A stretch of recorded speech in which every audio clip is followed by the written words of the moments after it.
Do you want to do it or should I do it, bro? But you got to do it. You got to do it. I don't mind doing it, but you know, if you want to switch it up. Anyways, 3MG. Listen, 3MG, bro. You get 3MG. 3MG, bro. Did I say it too many? No, 3MG. Did I say it too? 3MG, bro. 3MG. So listen, 3MG extended clip, episode 6. Get me. 6. Get me. To be fair, if we're going to tell the whole truth, we did film episode 6 on Tuesday. But, you know, yeah, I mean, I had some technical difficulties this time. I can see Rio actually. Get me. What are you saying, Rio? Oh, right, you can see him. Yeah, I can see him. Hey, big boy. Get me. All my dogs. You saying, my guy? Listen, a lot to talk about. But listen, let's just jump straight in. What's your thoughts on all things Arsenal at the moment? How you feeling?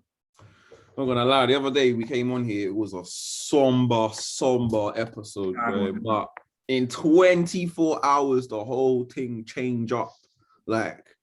And all I can say is, what a disgrace, man.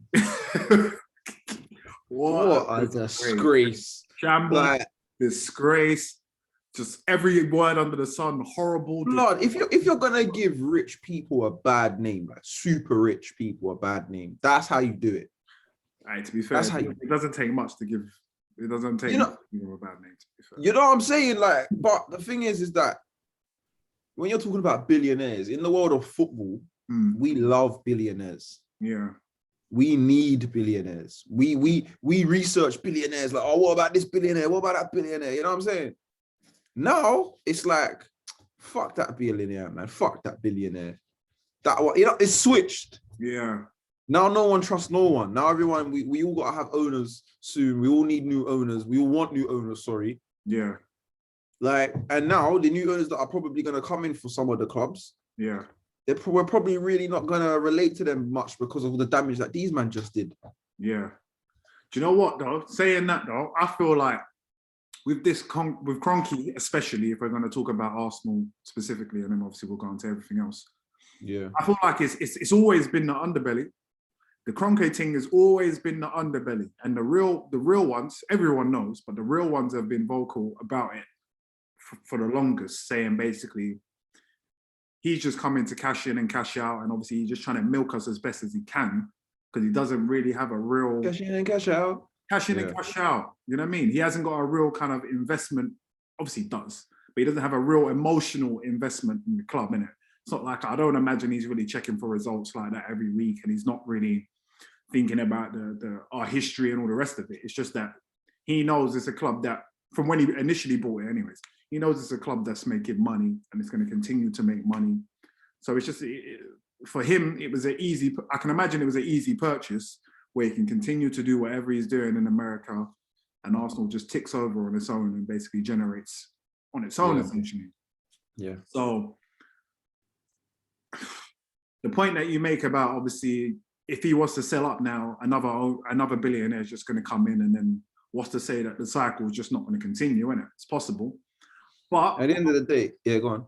What I would say, though, is that there's people who have been talking about buying Arsenal for the longest. And even from when Kroenke got the full control of Arsenal, there was other people. You remember there was Usmanov, who I think he's got a deal with Everton now at the moment. He wanted to buy us, and he was trying to take over the majority stake because he had I think he had like 10% stake in the club at a time. He tried to take over the majority before Kroenke, but he was getting blocked for whatever reason. Yeah. And him, you can tell, although he's still on what he's on, he's a little bit more invested in football just as a whole. Yeah, because even you see what he's doing at Everton and that. You know what I'm saying? You see the players he's bringing in, the culture shifted at Everton. You see what I mean?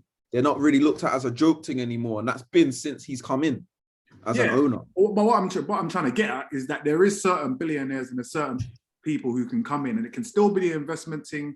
You could still be thinking along all the lines that someone like Kroenke will be thinking, but still have some sort of connection to the club so that you're more likely to maybe, even if we're talking financially, dig a little bit further into your pocket to go and get that specific player because you want the team to do the best on the pitch. Exactly. Because you want the team to do well, because you like football, or you love, or not even that, you have a big ego and you like your team to win, like Abramovich. Yeah, straight. What about that? That's good enough for me. You know what I'm saying? How about you love football Yeah. like me? How about you want to have a big ego? You want to win. How about you're just a winner? Yeah. I don't want this investment because the thing is, Arsenal is, bro, we're the biggest club on social media by far, bro. By far, bro. Yeah. Anyone coming into Arsenal understands the social media power of Arsenal and the money maker that we are. Yeah. You see what I'm trying to say? Like I'm talking even before AFTV, when there was Sky Sports polls, Match of the Day polls, Arsenal were killing them. Yeah. You see what I'm trying to say? Right? Or anywhere you're collecting information. So they know that. So when you come into this club, it's difficult to get a billionaire to come in for the values of football in this club, in a club like this. Yeah. It's easy to do it at Man City because who the fuck were they before they bought into it? Yeah. You see what I'm saying? So you can buy into it and build it up and take it from a better thing, because you're building the history as you're going. Whereas exactly, we already have an established history. And exactly. You know what I'm saying? So exactly. You can do that to a Tottenham. Another dickhead could come. Chelsea, all of them and there, bro. Yeah, because Tottenham, they're still trying to get to that cash cow level. Yeah. They're not there yet. They're trying to get there. So another guy can come in, fuck around and still earn their money and still push players and give, you know what I'm trying to say? Yeah. But with Arsenal, Man U, Liverpool, them man. Yeah. You have to come correct. 100%. You have to come correct. Chelsea. Bro, the Chelsea fans, obviously, they stood up and let their voice be heard, innit? To the point. Abramovich was the first one to go now. Czech has to come out and stand front line with the fans and speak to them on a real level, because end of the day, you know, them fans weren't there to fuck about, bro. You know what I'm saying? They was going to be heard, so. Yeah, man. Yeah. What about you, man? Bruv, what do you think about the protesting that's going on now? How do you feel about are you for it? Are you against it? Do you feel like it's gonna work? It's not gonna work? You just mean generally or generally, just all the clubs? Do you know what it is? Yeah. If we're talking about football, yeah, like cool. Let's keep it real. On a financial level, I don't believe none of these clubs really give a shit like that. I believe they're trying to do whatever they're trying to do, and then they come out and do the PR thing, try and sweet talk the fans. But more times when they're trying to sweet talk the fans, they're trying to sweet talk the fans into the process of whatever they're going to do anyways. So it's almost about just kind of trying to get them to kind of softly accept it, and then they're going to go and do whatever they're going to do. That's an Arsenal thing, yeah. I believe it's across the board more times with the bigger clubs and the way it's gone with the way ownership has gone now. Right. Like the streamlining of power out of the fans' hands took place a long time ago, I believe. And I believe this is not a new thing we're talking about here. Yeah. You know what I'm saying? Like, there's fans and there's spectators, and I believe it's very, very much coming to a point of where they're trying to make fans just spectators. You might be watching from the outside, innit? And then we're just running our circus from within, innit? Yeah. But protesting, I believe in moments like this, and obviously I know a lot of men have been talking, Gary Neville, Sky Sports, and a lot of these man, Carragher, these men have been talking a lot of stuff to saying that everyone needs to unite for the one cause and in these type of moments where there's a collective agreement. Agreement is not even a word, bro. But people are collectively agreeing that something ain't right. Then I believe in them moments, definitely protest is important, because you need to now come out. Camaraderie. Yeah, bro. It's that kind of that energy, that collective energy where we're all gonna stand and we're gonna create a force field, to the point of if you're trying to do what you're even trying to do, you got to now go through the force field, because you know, like, for whatever number you want to put on the man that are accepting and want to go ahead with these plans, there's an even greater number times 100 who doesn't agree with what you're on. And we were the people who were here before a lot of you man were here.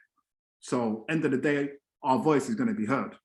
So, but I believe it's important. It definitely is important, and it worked in this occasion. I believe it worked, innit? Because at the end of the day, like, if we're just going to talk about Chelsea, if that bus wouldn't have eventually have got into the stadium, we don't know what consequences that might have had.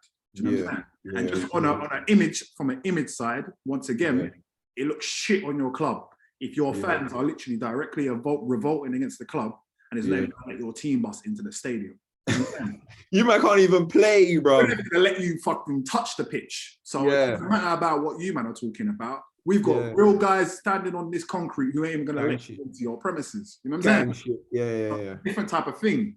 Yeah. And then they're gonna realize who has the power in these situations. Like, wait, raw, we can't even go in there to play right now. Yeah. You know, like raw, like we're at these man's mercy. Yes, you are, bro. Yes. Yeah. Yes. Tables can turn real quick because it's all easy bro. on when everyone's kind of, you know what I mean, you're sitting on your beachfront or you're chilling wherever you're chilling across the country in another continent or whatever.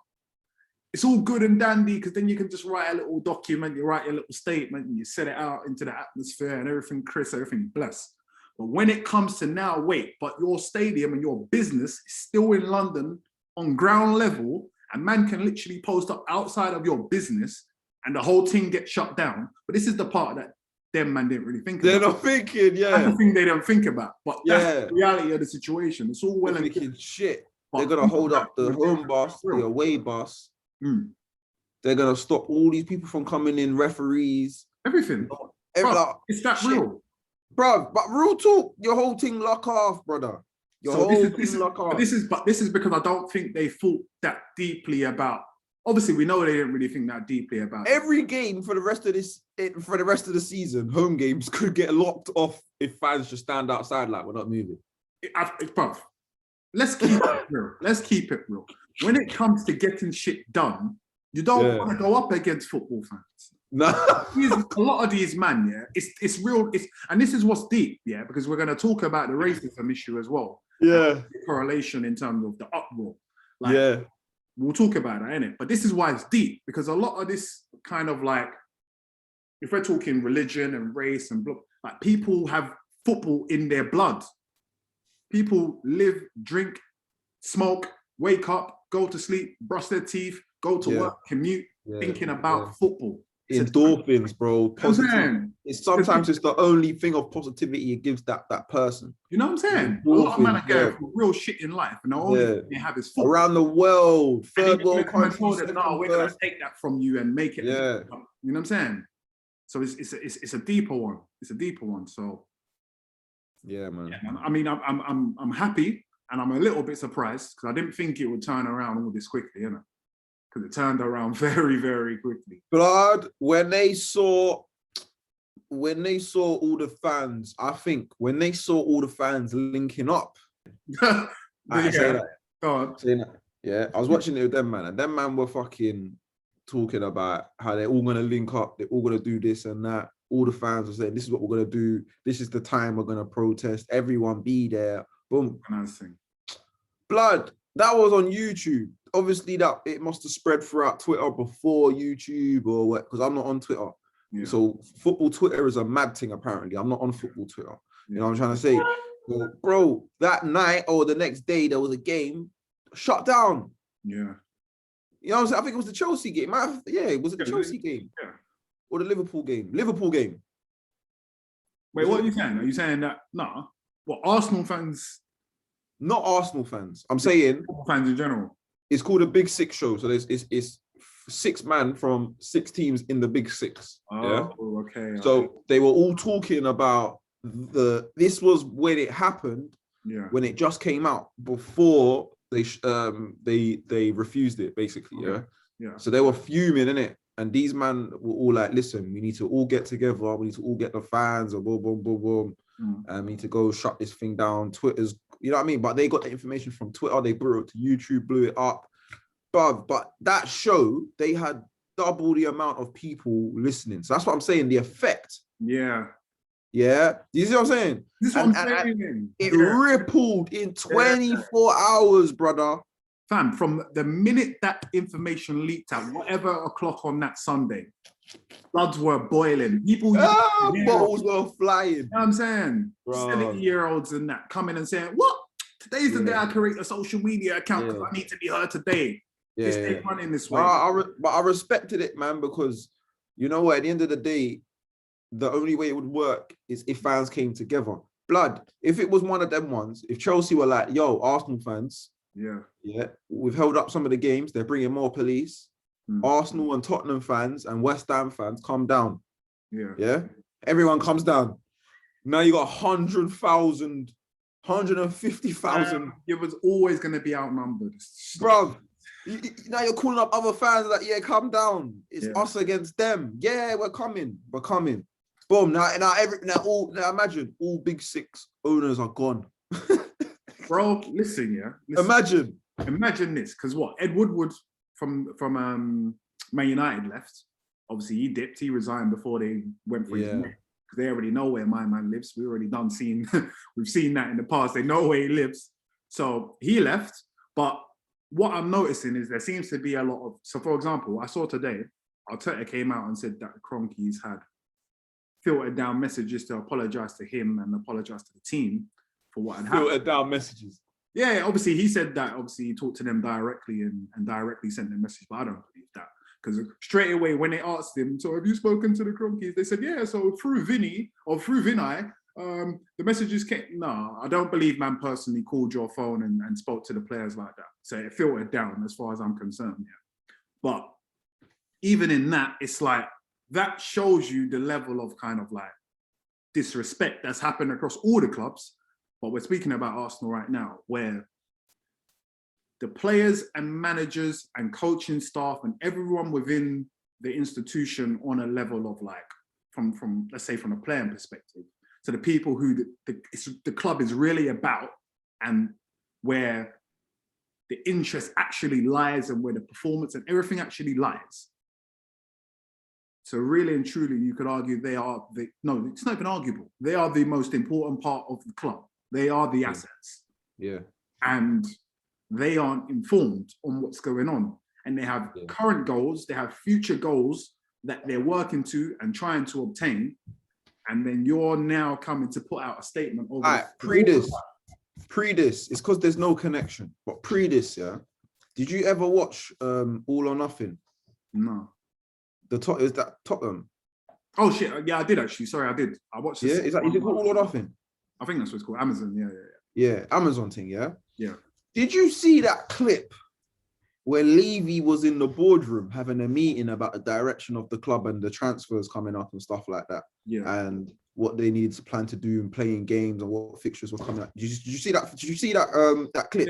Yeah. Did you see who was in the room? Who was in the room? Well, was he talking to Mourinho? No, Mourinho wasn't there. I can't remember who it was. I can't remember now. There was all these people with suits in a room. Yeah.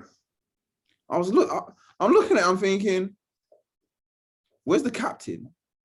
Where's the manager? Where's all the other people with tracksuits that actually play and train and perform and teach and rehabilitate?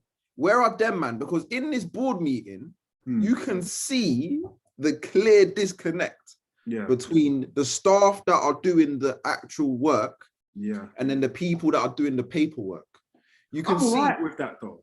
But for me, I would at least love to think that in certain meetings, when you're talking about the direction, you're talking about certain players, you're talking about playing, you're talking about results. Yeah. Have some of them man in the room in the meetings, so you know what's going on. Like you can see the disconnect, bro. You can see that when it's transfer time, and then they're saying, "Oh, so what players are you going for?" What? And then the manager's just lying through his teeth, like, "Oh, we got a big budget. You know, the owner said he's gonna back us, and we're gonna have this and that." But it's bullshit because they don't talk.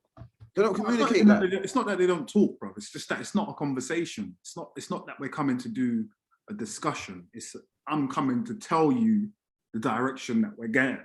Right. But listen. But in 2021, I feel like maybe not everyone had clocked onto the severity of where football was going. But this had been happening for time.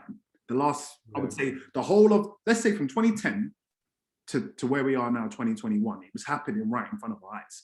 But it's just no one really wanted to pay full attention. From time you started seeing the change from manager to head coach, there was enough there. There's enough information there to tell you what's happening. From time the Wenger started leaving, the Alex Ferguson, they were really the last of that linchpin who links the whole club from top down. So a man who is involved in corporate affairs. It's true, they made them coaches, head coaches. Yeah, so that was the last of the man who was involved in corporate affairs, were involved in the finances, were involved in the club level on the ground and performance and fitness and everything throughout the whole club. Them man had already gone. So imagine Mourinho. We understand Mourinho to be a brilliant coach. He's shit in terms of his playing style and stuff, but in terms of results, a brilliant coach from a yesterday generation, so from a past generation. But he's an established coach who we know gets results here. No one can deny that, yeah? But he's now getting employed at, I think it was Man United and then Tottenham as a head coach. Already there, that's a little bit of a shunning off of like, yeah, for whatever you might have done in the game though, like the business model's changed, bro. We're not going to bring you in as a manager. We're going to bring you in as a head coach. You're here to coach the players, deal with the players, and we'll sort out everything else. Do you know what I'm saying? So I see how it could happen. But what I'm saying on the Kroenke and Arteta one is that it's just deep because the time, me and you already spoke about it, the timing of the season, it's like, you man are having a shit season. You're pretty much playing very, very bad throughout the whole season, but you've got a lifeline with the Europa League where you're on stuff in the Europa League. So you have a lifeline. So all your players are now grinding towards that and focusing on that. But then we're going to come and do something like this that now might jeopardize all of the work you've put into trying to just hang on to that last bit of hope to get you into the Champions League, because you're coming to say now the Champions League is worthless anyways. The Europa League's worthless anyways. We're not even trying to do this anymore. We're trying to go somewhere else. And now you can turn around and say, yeah, well, it was all for money and it was like it was never going to go through anyways. It was just a ploy to get more money out of UEFA, which fair enough. I hear that argument and it's probably true. But in terms of on a public level and on a level as a message that you're giving to your fans and to everyone who's interested in your club, you're essentially saying the competitions we're in are kind of bullshit. We don't really care. We're trying to go off into the We're trying to go to the stratosphere and go and do something else on Mars and run a Superleague on Mars. And we don't really care about the players' goals. We don't care about the manager's goals. And we definitely don't care about the fans. We're trying to go off and just cash in and make even more money over there. Because I heard there's bankroll over there. Because that's what these men do. They create spectacles. That's what they're there for. Exactly. It might as well be the yeah, they create spectacles, and that's what they want to do. They want a spectacle every week. They want to change the face of sport. They're dickheads, fam. It's the wrong sport, brother. It's the wrong sport. You chose the biggest sport in the world. Yeah. Go and help out one of the struggling sports that no one's watching, bro. Go and change that. Yeah. And make everyone watch it, and then you have an even bigger bag. Yeah. How about you above? Do you know what I think it might be? Sorry to cut you. I feel like for them, especially these American owners, because a lot of these, I know Chelsea they don't have American owners, but they have American interest in the club. Our owner's American, Man United is American, obviously Daniel Levy is Daniel Levy, and Liverpool's is American, and whatever. I can imagine these men struggle so much to understand the science of why football or soccer or whatever, but football as we know it, why it doesn't translate to the American market to the way it is here and around Europe and other places around the world. I can imagine they struggle with that so much because they're like, how can this game be so important to these people over here, make so much money, be so entertaining, have all of the elements, but for some reason it's not transferring to the American market. And they're thinking, this American slice of pie is so big, why isn't it transferring? Okay, it can only be one thing. It has to just be that the way the game's played and the system of how the system around the game is wrong. Is wrong. Or it's not even that it's wrong, it's what's the word I'm looking for? Flawed. It's ancient, it's old. Yeah. It's old. It's not a contemporary model, it's not a modern model. It's old. Relegation, what's a relegation? We don't do no relegations around here. It's about the dollar signs. Where the money at? Put the best teams in one little ecosystem and cash in, bro. That's the name of the game. What's all of this about?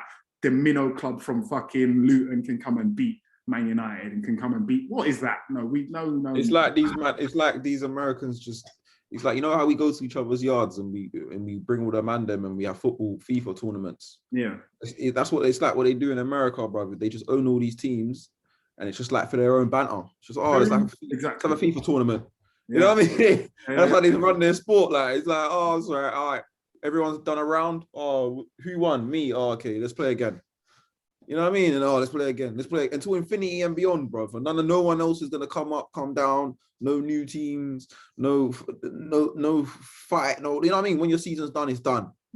Bro, I got a question for you. Yeah, and you're probably not even gonna be able to answer it. But who thought this would be a good idea to drop this information at this point? Fam, you see the Glazer. The Glazer brother. Yeah. He was standing on that pitch with a big smile on his face, like he was coming up with the best idea. Yeah. He was like, it's gonna change the face. Blood, I bet you on the money it was him and that Perez brother. And Perez, isn't it? I think it's Perez personally. But the look of joy on his face was like, this is like, jeez, I've just changed the world. And he was all confident and chest out with it. I'm looking at the TV. I'm like, not the TV. Look at my phone. I'm like, what the fuck is going on, bruv? Yeah. Why is this guy saying this to me like this, bruv? Yeah. Like, why is he so sure, bruv? It's them. That listen, these people, yeah, they're tapped in the head. For you to be a billionaire anyway, yeah, you have to have some sort of level of disconnection to what the hell is going on out there. Psychopath, sociopath, whatever they say the most successful people in the world all have psychopathic traits. Yeah, where they have that ability to make fucked decisions for the benefit of themselves. Yeah, yeah. Without any emotion or any remorse or anything to go with it. They just do it because they think it's a good idea. It makes sense and they just do it. Doesn't matter, with no remorse. And that's and I'm not saying all billionaires, but this behavior is psychopathic, bro. Yeah. How you man sat in a room and went, yeah, this is sick. Let's do it right now. Not right now, but obviously, you know, Wenger mentioned it 2009. You know what I mean? 12 years later, all of that. But I'm talking about like, you know, them man sat there and was like, let's do it today. Randomly after this Man U game with absolutely ridiculous point in the season, we're going to do it right now.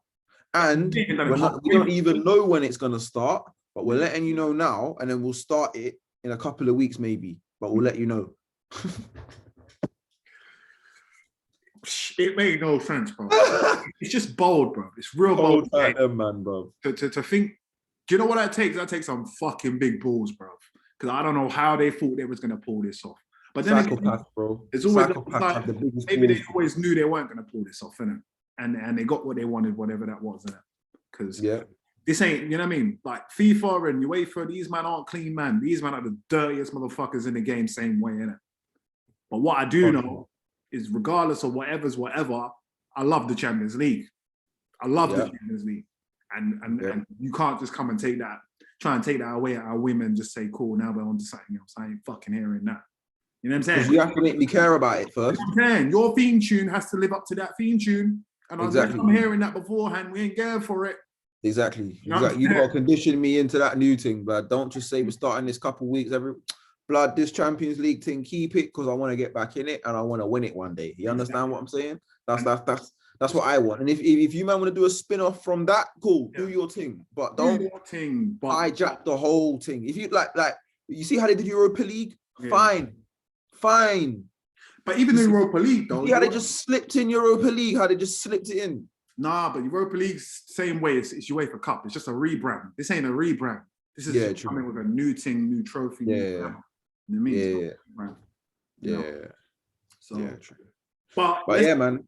Listen, let's say this one thing though, actually, because I don't even think we even spoke about the concept of what these men were even trying to propose. So let's give it 1 minute of trying to propose this concept. Because I want to ask you, what was even the thing about it that got you the most wound up in it? But so cool. The concept is cool. There's going to be 15 founding members from teams around Europe, and Some of the teams were Real Madrid, Liverpool, the biggest teams. Real Madrid, Liverpool, Man City, Arsenal, Tottenham. They are not a big team, but whatever. Arsenal, Inter, AC Milan, and Juventus, all the rest of it. And they basically said these men are going to be the founding members, and then the initial founding members can basically never be relegated. And I guess through the leagues, one team from each league could maybe come to add to that 15 to make 20 eventually, and then they all fight out in the league, and then whoever wins, and all the founding members get the same amount of money, and the founding members could never be relegated, and some bullshit like that. And it was going to be funded by JP Morgan. I think that's really the base of the information that we got initially, and that was about it. So yeah, what part of it actually would you say even wound you up the most? Because I know where it was. I don't want to be playing. All right, put it this way. I'm brainwashed. Yeah. Premier League, UEFA, all of that. World Cup, Euros, all that. I'm brainwashed. That's how I know football. That's how I like football. Yeah. You're telling me in a couple of months, there's going to be nothing that I used to love left. Yeah. Oh, but that's not even how they proposed it. They proposed it as this is going to be the Euro. I know. But the plan, it was going to drown out everything else. Because they're saying, because the Premier League, because basically, this is what happened. I found out, Super League, swear down. That's long, but all right, say no more, innit? Them man can do their thing. Then I started seeing, blah, blah, blah. If anyone joins this thing, you're not allowed to play for England. Or you're not allowed to play for your country. So wait, what? Raw, okay. No, if you do it, you're going to get kicked out the Prem. What? Kicked out the Prem? If you do, you get banned from Champions. You get banned from... I was like, yo, wait, you man can't join this thing. Before they started saying it's going to affect how you play now, I didn't really care. Yeah. Bring it. Bring this European whatever. Cool. Bring it. Yeah. But just don't let it mess up with the schedule with what the usual. But when it started saying, yo, we're going to kick you out here, you man aren't going to be allowed to go Euros, even the World Cup, you're not even going to see them, man. I started thinking, oh my days, bro. Just Declan Rice in the England team and that. You know what I'm saying? Like, just like no Declan Rice, Ward Prowse, just that's it. You know, just them, man. All that. I'm thinking, wait, no, man. I said, no. This has got to stop. Because these man knew that this was going to happen. They're trying to monopolize the whole market. And I'm going to be watching European players play every week. Blood, I don't care about playing the big teams in the world every week. I don't care, bro. I want to go Burnley sometimes and slap them up because we need the 3 points. Yeah. I want to go to Aston Villa and know that we can slap them up, but they're going to kind of give us a good game, but we need the 3 points. Yeah. I want football like that, bro. I want to know, I want to watch TV and see my fans chatting shit to the other fans. And no, you know what I'm saying? Club in the country and not a fucking some team from Italy. You feel what I'm saying? And I can see, bro. I want to see all of that shit. I don't want to go to Euros and everyone is playing European stuff. Because blood, even when us Premier League teams go and play the European teams, we play different. Our style of football slows down. It becomes more like trying to break teams down and more passive.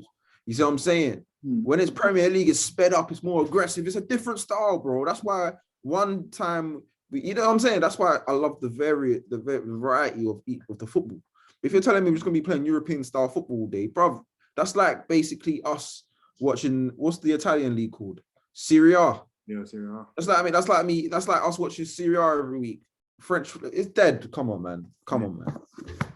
But for me, listen, I'm not even so even what you're saying, definitely I felt it, but I didn't really take that in because I straight away, as soon as the proposal came through, straight away, instantly, I knew, all right, cool, well, there's no way this can run because if this does run, then everything you just said will come true. Maybe not necessarily on the international side, but I knew on the league plans. Premier League would be done. I just knew done. Champions League's done. Europa League done. I knew that from the jump because there's no way that you would still be able to keep in your domestic league and then go off and create a super league somewhere. But then certain people from your domestic league are also who would be City. So in Arsenal, and just leave and come back. Yeah, that they would be in there with you because then it would be you would just essentially save players for the Super League. Because let's say if you're playing Super League games every 2 weeks, for example, then that would become the main competition because why? The most money is in it. And you're going to get the most, what's the word I'm looking for? You're going to get privileges basically. Because as I said to you in the earlier thing we were speaking about, you would almost get governing body rights. So you'd be like you're a governing body in one league, and then you come to another league and you're a club. So it's giving you automatic rights above the how can I put it? Not the standards, but let's say the pyramid. Above the pyramid of football, you'd be in a league of your own. So it's almost like you would now be coming back to the Premier League or to whatever your league is, and it's almost like you're playing for fun, essentially. Because winning the Premier League versus winning the Super League. Training. It's a different thing. And it wouldn't be like Carabao Cup. It wouldn't like feel Carabao, like FA Cup, it's gonna be like that. Yeah, it wouldn't you wouldn't feel like you're in a club competition. You'd feel like you're in a league because of the teams you're playing and because of the fact that all games now would be important. It would make now your league games meaningless because now when you start playing Burnley away and stuff like that, it's just, oh, well, that's just Burnley away. It's not like it's AC Milan. It's not like it's Barcelona or whatever. And what Champions League and Europa League does, when you do play them once in a blue moon or when you do play them in the later stages of those competitions, it feels special because it doesn't feel like it's supposed to happen every single week. Exactly. Like, all right, cool. We've earned this right to play the best team and we compete. And that's why the Super League becomes the Premier League. Premier League becomes like the FA Cup. FA Cup becomes like the Carabao. Carabao goes missing. Imagine a 38 game FA Cup, bro. 38. That's what it's gonna be like. That's what it's gonna be like. All it does is just creates more games for the players and runs them further into the ground. And we already know they rest and rotate players now. Arteta was resting players against Fulham and there wasn't even a game in midweek. So imagine now if there's a Super League, would that Fulham game, imagine you was playing that in the context of a Super League, you'd be seeing the under-19s out there, bro. You'd be say it'd be void. It would make no sense. And the other point that I'll quickly mention is the whole relegation thing made no sense. What do you mean there's no relegation? Or only the 5 teams that come up can be relegated and the rest of you have automatic privileges? Then your whole league is bullshit then because it doesn't mean anything. Regardless of if you come first or if you come 15th, you're still going to get your 450 M's. So what's the incentive here? Just to get the incentive is that they want to try and win 800. What do you mean 800? Because you can, if you win it, yeah, and if you get everything, then you get the extra bonuses and all that, and you end up winning, like you can end up getting up to nearly €1 billion fucking euros a year, bro. If you win, that's not probably something like that probably would exist, but at the moment on the proposal level, it was just that the 15 founding members would get 450 M's. But I swear they said that if you win, you get a bonus, you get the money for winning it as well. No, you probably would. You probably would. I'm not saying that you wouldn't, but what I'm saying, as a founding member, you automatically, regardless of what happens. So if you finish second or if you finish 15th, no, forget that. If you finish second or if you finish last, you're getting 450 M's. Yeah. You know what I'm saying? So it took out the possibility for them 15 clubs getting relegated, and regardless, you're going to get rewarded, which is just dumb. It's just silly. It was silly. So that was my main gripes around it. And yeah, man, I just don't like the whole idea of now Champions League and all of that just being mean. And another thing is where the way how UEFA swiftly dealt with it, where like, I mean, I know we're 2 black men on here right now, and we spoke about the racism and the way they man are dealing with it and stuff like that, but it's also put a downer on, you know, how the UEFA and how FIFA really feel about black players. You know what I'm saying? And that's their assets. Right. That's their assets. So not even black people, but black players. Yeah. So, you know, the way how shit doesn't get dealt with as swiftly as that. And of course not, because it's not money on the line. It's not all this on the line, but it just puts an extra bit of somberness on the way how that whole situation got treated as well. You know what I'm saying? Yeah. I mean, yeah. Because if we're talking about, listen, racism in general, just in society, has been something it's been going on for as longer than we've been alive, innit? It's been going on for a very, very, very, very long time, innit? And it's something that, in my opinion, could be dealt with better from a professional level in terms of within the football world. It could be dealt with better. Yeah. Cool. They will say their counter argument would be cool. We've done the Black Lives Matter things. We're doing the kneeling. We're taking slow steps. We're doing whatever you might need to do. That's what their counter argument would be. But when we're seeing cases like the Glenn Kamara thing and the Sparta Prague thing, yeah, cool. Outside of, because they turned around and said, before they gave him the 10-match ban, they turned around and said, we can't prove definitively what he said. Yeah, cool. There's enough evidence, in my opinion, in that video. There's enough evidence there for you to make an 80% assumption, yeah, that something racist was said. Why? Because there's people within the surrounding area, other players who've all confirmed that something racist had been said. Cool, you can argue, yeah, but that's just he said, she said. Okay, cool. Why would you need to go to someone's ear, cup your hands over their ear and just say something to them? You constantly, regularly see players saying, fuck you, this, that, swearing at each other, this, that, another. Why would you discreetly go into a man's ear and whisper something in a man's ear? Why would you do that? That doesn't regularly happen. You're only going to do that if you're trying to conceal something, if you're trying to conceal what you're actually doing, innit? And you can clearly see from the response of Glenn Kamara that something mad had been said to him. So what I'm basically trying to get around to saying is that there's certain cases and there's certain examples. For example, this Henry now boycotting social media that we spoke about a few weeks ago. That's a clear example of a man saying, enough is enough, I'm going to switch off social media, because not necessarily racism, there's some kind of abuse that I'm getting in mountains that is not being dealt with adequately. He then pointed the lens towards Jack Dorsey and the CEOs and the heads of the social media companies to say, cool, you man need to do more and blah, blah, blah. And that's true. But the actual footballing organizations, the people that you could argue my man Henry had played for throughout his whole career, and he works on Sky from time to time, the people who's in business with, you know what I'm saying? He's in business with these people and these organizations. You now, as a platform, it doesn't take you much to come out and now say, cool, we are going to support what this brother's doing. We're going to now take on his pain and say, cool, this is a collective pain that we are all feeling, especially given the fact that we have, as you just said it, so many black players, so many black assets, or however they might want to term it, of players who are playing within our organizations who are equally affected by what Henry is saying he's going for. So the stand that you could make could be huge, the stand you could make to say, definitely, no, we ain't going for this again. Anyone who pulls any funny shit similar to what my man did or anything like that, you're going to be banned for X amount of time. You could make examples out of man. Yeah. But what they would choose to say, and it's because of what you just said a minute ago, there's no money in it. So then they'll turn around and say, there's not enough evidence. There's not enough evidence for us to make a stand.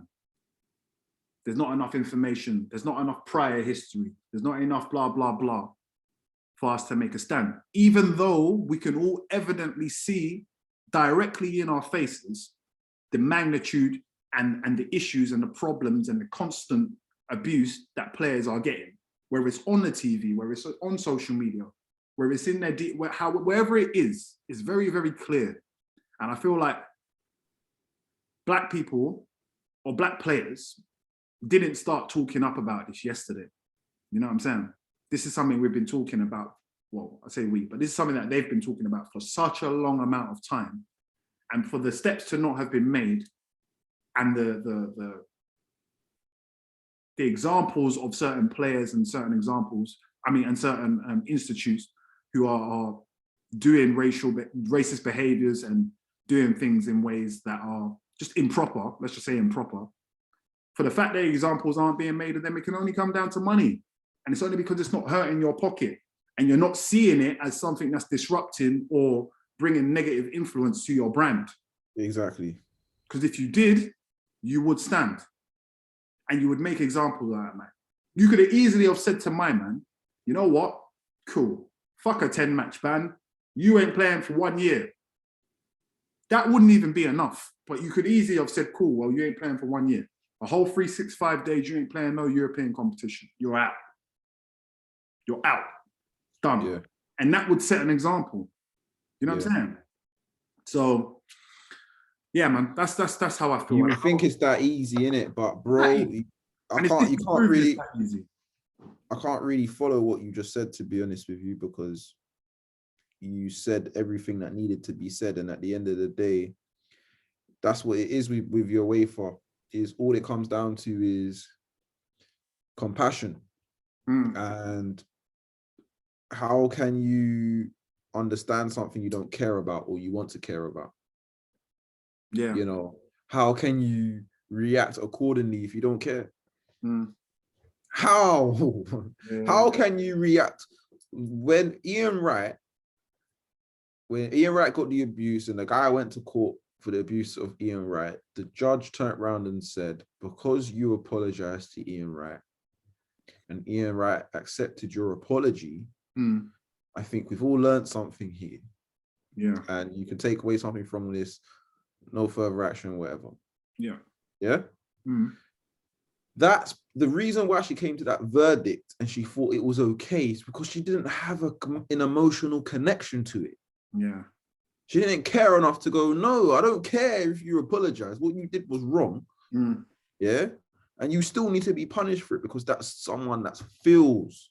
All right, let me stop you there. You know what I'm saying? Let me stop you there before we even continue. The only reason why I would say that Ian Wright situation, in terms of within the court matter, is a little bit different, is because what you're saying is true, and it's in the wider context of the world, you're spot on, yeah.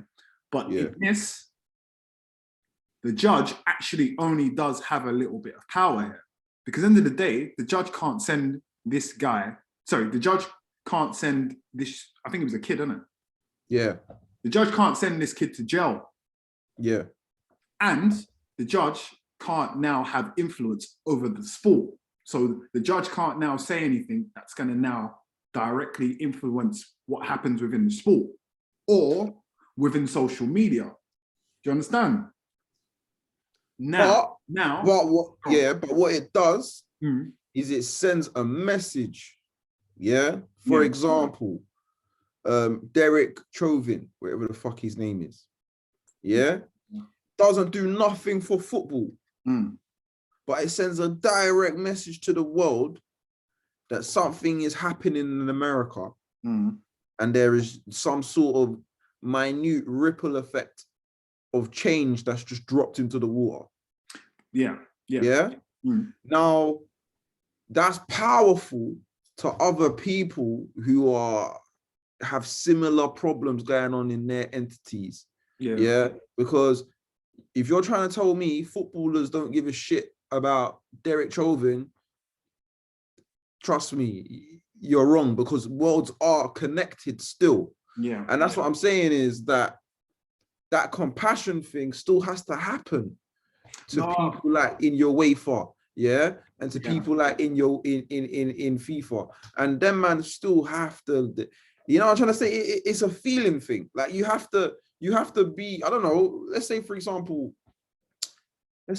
John Barnes, got promoted and man was now running UEFA, and then there was a racist situation that happens. John Barnes has been chatting all kinds of shit, but he goes, you know what, I don't really care about this stuff. But he doesn't say that, but he goes, I don't really care. But you know, I am black, and I remember when they threw bananas at me. So I'm gonna punish him just off of I remember when I was there. Yeah. I have a connection to it. Yeah. I might not rant and rave about it all day. I might not live it because I claim to not live it. But I remember and I have a connection. So I'm still gonna act. I would like to think he will still act accordingly. Do you see what I'm trying to say? Do you see what my argument is? I see what you're saying, but I wouldn't go for that though. Because I don't feel like just because now something happened to you in the past that you should now hold on to that as a reason to why you should do an action against someone else in the future. And I don't really agree with that. But I get what you're saying. It's about basically cool. The point I was trying to make about the Derek, whatever the fuck his name is, Chauvin case, yeah, is that cool. Let's say I have a problem in my workplace, yeah, and I have a situation going on in my workplace, but my boy, who works for another company, also has a problem in his workplace. Me and my boy are not gonna now tag team to go and confront his boss in his workplace in a different industry. Do you understand what I'm saying? That wouldn't happen. That doesn't even really make sense to happen. What it makes sense to happen is that you confront your boss and you gather the troops within your industry, within your workforce, and the people who are all riding for you and agree what's right and what's right is right and what's wrong is wrong. And then you go and challenge your boss. And then I do the same in my organization and I go and challenge my boss. So then I can get change within my organization. You can get change within your organization. And then now we have change. Do you understand? Yeah, but also you have to inspire each other. You have to inspire one organization to inspire another organization to go, hey, look what we've done. That's simple then, because if we're talking like, you're right, this is what I'm saying. This is the point I'm trying to make. If now the head of UEFA is not inspired to do something, then nothing happens. But that's what I'm saying. But then it highlights even more the stance of those people. Because right now, for example, Derek Chauvin's situation and how the Minneapolis or whatever the fuck they dealt with that situation got dealt with, yeah. It sends a clear message to the world. This is how we now stand in this state about situations like this. Yeah, it sends a clear message to everybody. So then everyone's like, oh, okay, look, there's change happening in the world. People make this a world thing for something. Yeah. But what I'm saying is that like now, when you're away for in a situation, and now the world is now looking at you to see what you're gonna do. But off the back of the thing in Minneapolis. And now you're talking about, talking about racism, we're talking about oppression here, yeah? Talking about racism, talking about oppression. Now everyone's looking at you like, okay, now you are in a position of power to do the right thing. Let's see what you do now. Because people will play things on a timeline. Like, August, this happened. And in September the 20, whatever, this happened. Along the world of things relating to, you see what I'm trying to say? So I'm saying that these things can be connected, and they do connect in a way where you have to inspire one organization to do something and another but it's about inspiring, and you are right, it's about galvanizing. People have to do their job in each organization. You have to. But the thing is what we struggle with is motivating each other to galvanize up the troops to keep pushing. You know what I'm trying to say?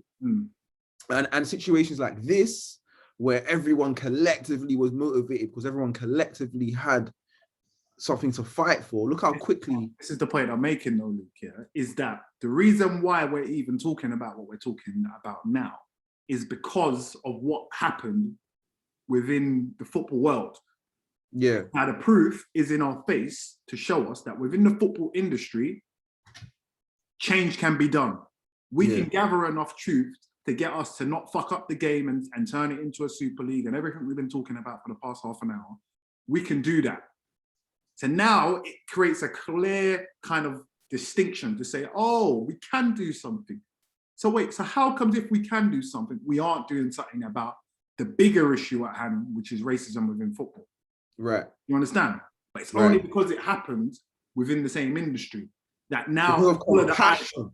do you understand? Now the eyes are open to say, wait, that's good, man. Yeah, we did the right thing and we all came to our senses in the end. But wait a minute. So if that's possible, then what's going on about the real issue? Yeah. And that's what I'm saying. Yeah. And for me, that thing is because compassion, isn't it? Yeah. They don't have it in it, and for me it starts there, in it. For me it starts where you have to care. For you to want to help something, you got to care about it. Hmm. And if you don't care about it, you're not going to do anything to want to help it. It's you see what I'm saying? It's simple. It's because it's such an actual delicate situation as well. Yeah. Because as I say, like, once this kind of worms, the real underbelly of this problem opens up within sport, then, and this is why I say it's forgetting that part actually, but yeah, once it actually opens up within the world of sport, it will open up across the world of the actual world. Because once it happens in sport, because I'm telling you, sport is only just a reflection of what's happening in society. You know? That's all it is, right?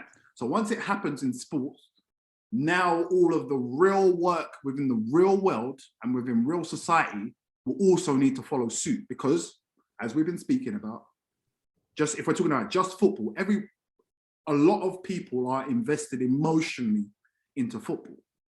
So as soon as football says no, the time is now, fuck this, we're not tolerating it no more. If there's even a breath of racism that comes out of your mouth, or you get caught in even a breath of racism, cool, you're done. You ain't playing a game for the rest of the season.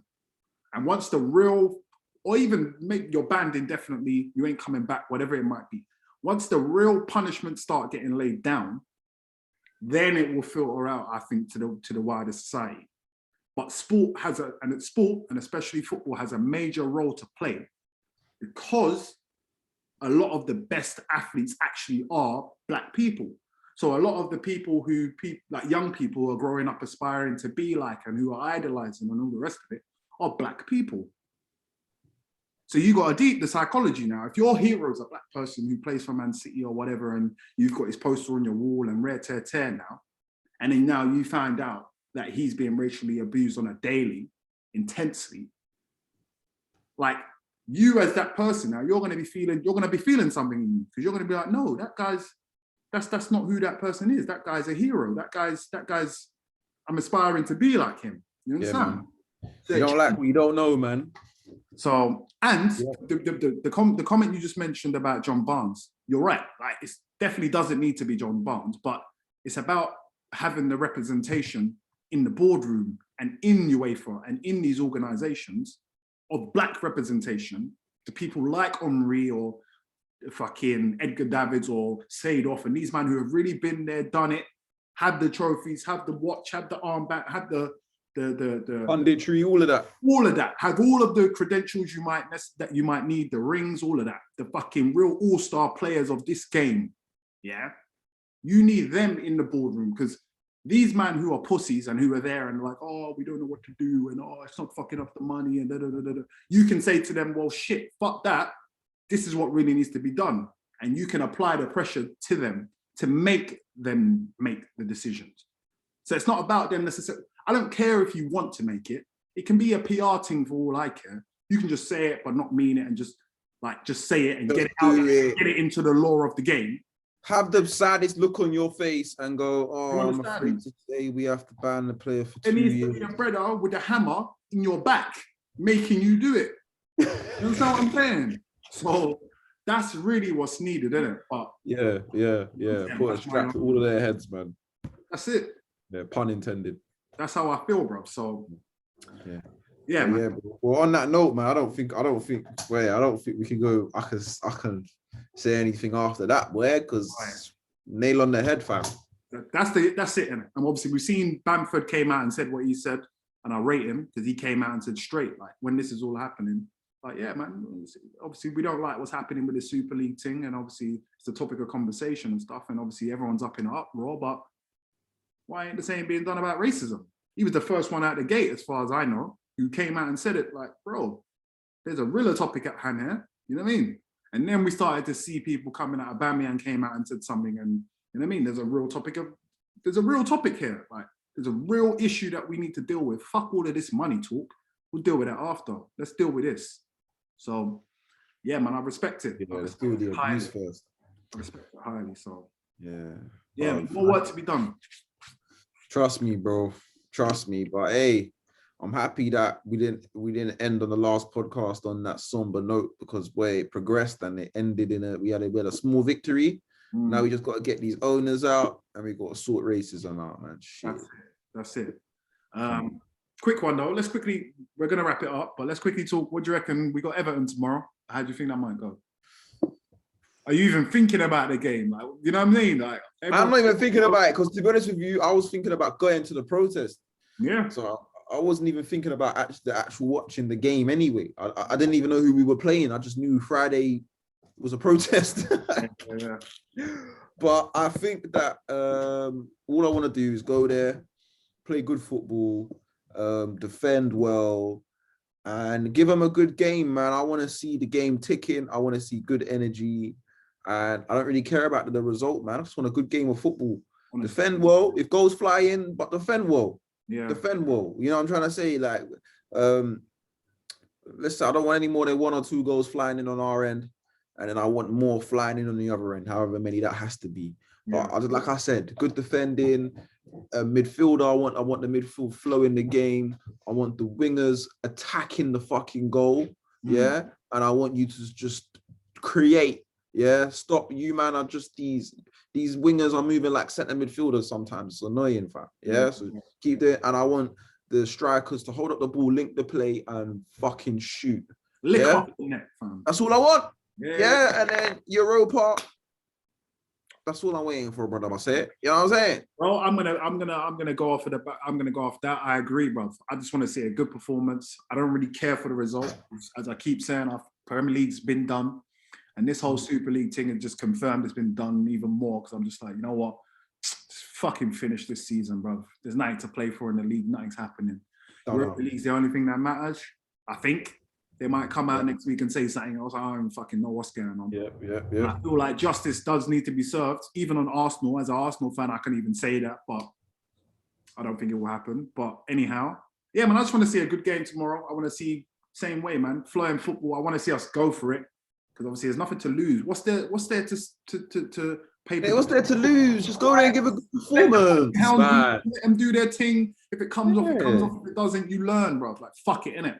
That's exactly, blood. See, we got the game against Villarreal Thursday, so you want to build confidence for that. So you want to win. But end of the day, we got a lot of players out. Lacazette's out, Tierney's out, Louise is out, Aubameyang's out. There's a lot of men out. So I just want to see everyone get. Lacazette might be back. I don't want him to play against Everton. I don't even want him to play. Fuck. No. He might be back for Villarreal. Maybe, but for Everton, I just want to see everyone come through, no injuries, good performance. I'm not too fussed about the result. I don't want to lose, obviously. Odegaard as well. So yeah, that's my own, man. I just want to see a good performance, man. Yeah, same here, man. Yeah, man. Same here, man. Well, hey, 3MG, make sure people you look out for the 3MG reaction videos coming tomorrow after the game. Yeah. Hopefully I get a chance to watch it. I don't think I'm going to the protest. I don't think I am. Getting there and knowing how we're going to maneuver is looking a bit mad. We'll but see. Everyone that is or that has, shout out you, man. Make as much noise as you can. You know what I'm saying? Do your thing, and we're going to do our thing on the internet. We're going to do our social media job. You know what I'm saying? Bro. You know what I mean? Bro. Shout out to everyone who's going to go out to the protests and make their voices be heard. Big respect to you. You know what I mean? You might see us on the ground level. You never know. Things change fast in this world. You know what I'm saying? Do say hi.